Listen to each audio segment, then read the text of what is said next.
@SBT Rio Oficial, o nosso Instagram, tá bom? Ó, o Vasco que, aliás, depois agora do Cruzeiro, o Mengo pega quem? O Flamengo, inclusive, será a estreia do Tite no Maracanã contra o Vasco. Excelente Coitado do Vasco. dia. Coitado do Vasco. Ó, Coitado foca ali, do... foca ali. Foca nele ali. Olha pra câmera e fala: Vasco e Flamengo no Maracanã. Vini, o silêncio não comete erro. Ô, Pedrosa, Já tá. Coitado do Vasco. Palavra é igual arma, filho, Ô, esquece. Big Boy, fala na caixa, por favor. Tá salvo. Alô, Tite! Tô contigo, hein, O Tite? corte tá feito. O corte tá feito. O Vasco consegue ir treinando forte pra sair da zona de rebaixamento ainda nessa rodada. Dá, cadê?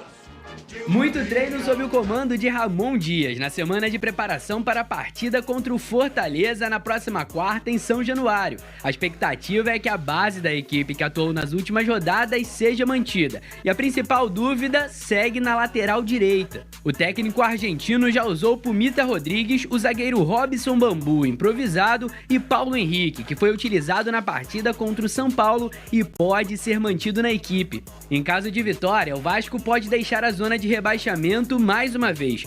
O Cruz Maltino está na 17ª posição do campeonato, com 27 pontos, um a menos que o Bahia, primeiro time fora da zona de rebaixamento. Muito bem, a gente vai agora com o nosso Careca de HD, ele vai contar aí a questão da volta de alguns jogadores, exatamente sobre isso, Pedrosa, que eu quero saber. A gente tem aí a volta do Rossi, tem também a volta do Medel, tem uma questão ainda um pouco de tribunal, mas provavelmente o Medel vai estar aí à disposição do Vascão para encontrar o Fortaleza, jogo importantíssimo do Vasco. Não é um confronto direto, Fortaleza está lá em cima, mas não importa para o Vasco agora. O Vasco precisa vencer e dá tempo de sair da zona de rebaixamento, né, Pedrosa? Sem dúvida, volta ao Rossi, que é pra mim um baita de um reforço caseiro, é um cara que estava fazendo a diferença ali pelo lado direito, não só pelo entrosamento com o Verratti, mas também ele estava conseguindo converter a entrega dele em campo, que já é característica do Rossi, em gols e assistências. O Rossi foi muito importante contra o Fluminense, o Rossi foi muito importante contra o Curitiba, e aí contra o América Mineiro... E a gente deu spoiler aqui, que isso ia acontecer. Exatamente, teve muita gente que não queria nem o Rossi de volta, né, tem isso. E aí contra o América Mineiro, como eles perceberam que o Rossi estava sendo uma arma muito importante, o Rossi foi bem marcado, ele não conseguiu ter o mesmo desempenho. Porém, dentro de São Januário, onde o Rossi costuma jogar e sabe muito bem os atalhos do campo, eu acho que ele vai ser muito importante. Tem a possibilidade também do Gabriel Dias e do Robson, que são jogadores que vêm atuando pela lateral direita. O Gabriel Dias teve várias lesões e ele tá voltando também, de pelo menos ser relacionado aí para essa lateral direita. E o Paulo Henrique, que já tinha recebido a última oportunidade,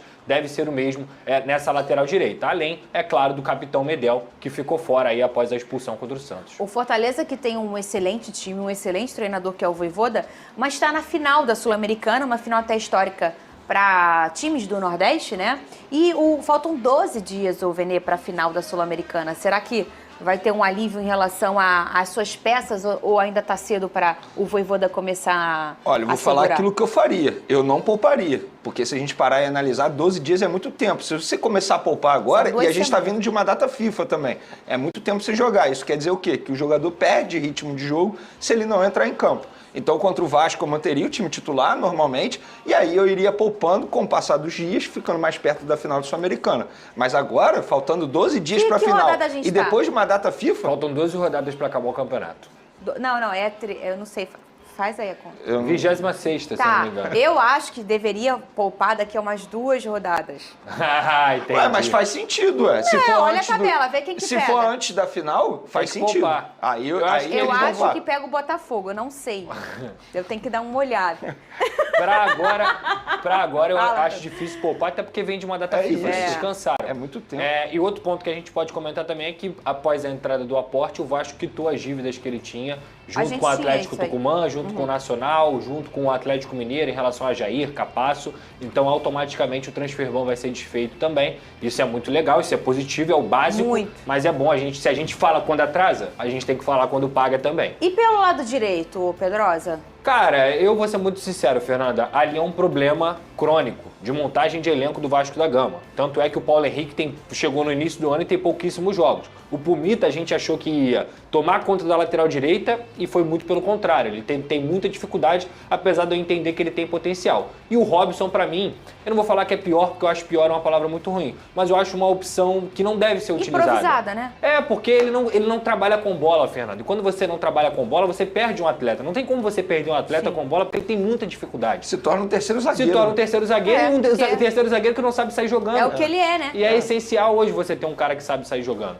Então, na lateral direita, entre o Pumita e o Paulo Henrique, eu prefiro ainda apostar no Pumita. Eu acho que assim, a torcida do Vasco tem birra e com razão, não estou falando que não tem, porque ele erra e erra muito, mas eu ainda acho que em relação a potencial, é um jogador que ele precisa se adaptar melhor àquela função. Valor investido, né, Pedro? Valor investido e ele joga muito melhor. Jogador de seleção, né? Quando o Rossi está em campo. Eles conseguem fazer uma dobradinha muito melhor. É porque ele é muito ofensivo. Exatamente. Então é isso, cara. Eu acho que é um jogo com ingressos esgotados, que o Vasco tem que não tem outra alternativa a não ser pensar em vencer. E olha aí, sem o Adrielson, que foi convocado.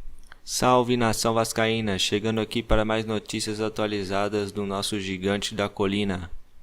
Ramon Dias está pulando de alegria. Vasco terá importante reforço de última hora para duelo decisivo contra o Fortaleza. Parece que o torcedor do Vasco não tem paz. Isso porque Ramon Dias chegou e logo emendou uma boa sequência, 5 vitórias em 8 jogos. Entretanto, os 2 últimos confrontos contra o Santos, derrota por 4-1 e São Paulo, empate em 0-0, reacenderam a luz vermelha para a fanática torcida vascaína, que voltou a ficar preocupada. O problema não passa somente pelos resultados insatisfatórios dos últimos embates, mas pela perceptível queda de rendimento da equipe. Se antes havia até comentários de que o gigante da colina praticava o melhor futebol do país naquele momento, agora o medo de ser novamente rebaixado voltou à tona. Com a equipe novamente na zona da degola, Ramon Dias terá importante retorno.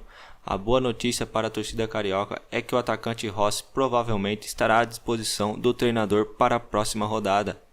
Depois de recuperar-se de uma lesão no posterior da coxa direita, o jogador tem treinado normalmente com o elenco. Sendo assim, ele deverá ser relacionado para pegar o Fortaleza. A informação provém do canal Atenção Vascaínos.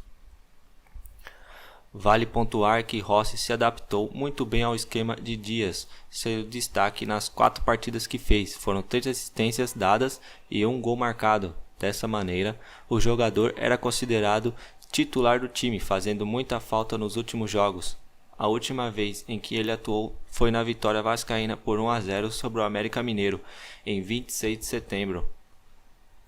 Por fim, pode ser que o treinador Cruz Maltino também tenha outras novidades à sua disposição para o confronto da próxima quarta-feira. O lateral Gabriel Dias e o zagueiro Robson Bambu provavelmente também estarão à disposição, já que ambos estão muito perto de finalizar a fase de transição para os gramados.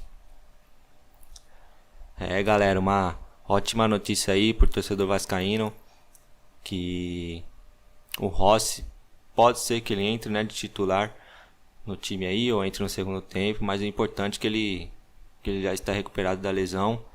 E o único problema do Vasco é a questão das lesões. Nessa reta final do Brasileirão, se começar os jogadores importantes se lesionar, vai complicar para o Vascão da Gama. Agora vamos ver aqui a sequência de jogos do Vasco. Arrisco a dizer que os próximos 5 jogos do Vasco é o que vai definir se o Vasco vai continuar na Série A ou vai jogar a Série B no ano que vem. O Vasco enfrenta o Fortaleza em casa, com a obrigação de ganhar. Jogo difícil, mas tem a obrigação de ganhar. Contra o Flamengo, fora, também jogo difícil. Um empatezinho seria uma ótima para o Vasco. O Vasco joga em casa contra o Internacional, também precisa ganhar, porque o Internacional foi eliminado da Libertadores, está na parte de baixo da tabela, então é um confronto direto ali praticamente. Contra o Goiás também, outro que briga para permanecer na Série A, só que o Vasco joga fora de casa, então um jogo complicado. O Vasco terá que ganhar também, não tem como pensar em derrota aqui, ou até um empate seria um bom pro Vasco. E outro é o Cuiabá, que também está na parte de baixo, então os próximos 5 jogos serão importantíssimos aí pro Gigante da Colina para ver se ele vai continuar na Série A ou não. Se ficou até aqui, galera, espero que tenham gostado aí da notícia. Deixe um like, se inscreva no canal e ative as notificações para não perder as últimas notícias do Gigante da Colina. E até o próximo vídeo. Valeu!